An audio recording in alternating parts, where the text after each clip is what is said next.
separada do marido, estava morando sozinha. Além dela ser bonita, é um poço de bondade. Tinha meu carro a chuva, oferecemos sua garagem.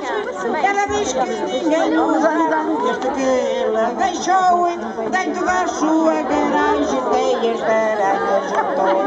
Põe o carro aqui dentro, se não vai enferrujar. A garagem é usada, mas teu carro vai gostar.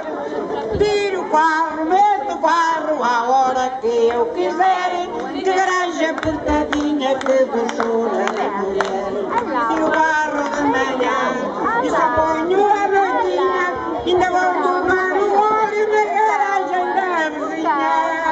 Força! Tiro o carro, meto o carro à hora que eu quiser. De garagem apertadinha que doçura da mulher. Tiro o carro de manhã e só ponho a noitinha. Ainda vou mudar o óleo na garagem da vizinha.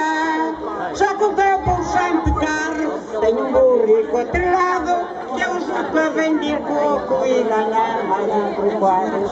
A garagem da vizinha é coisa do outro mundo. Quando não usa da frente, usa a garagem do fundo. Miro o carro, meto o carro à hora que eu quiser. De garagem apertadinha. Tchau, bebê. Tiro o carro de manhã e só ponho a noitinha. Ainda vou mudar o óleo na garagem da vizinha. Tiro o carro, meto o carro à hora que eu quiser. De garagem apertadinha que doçura de mulher.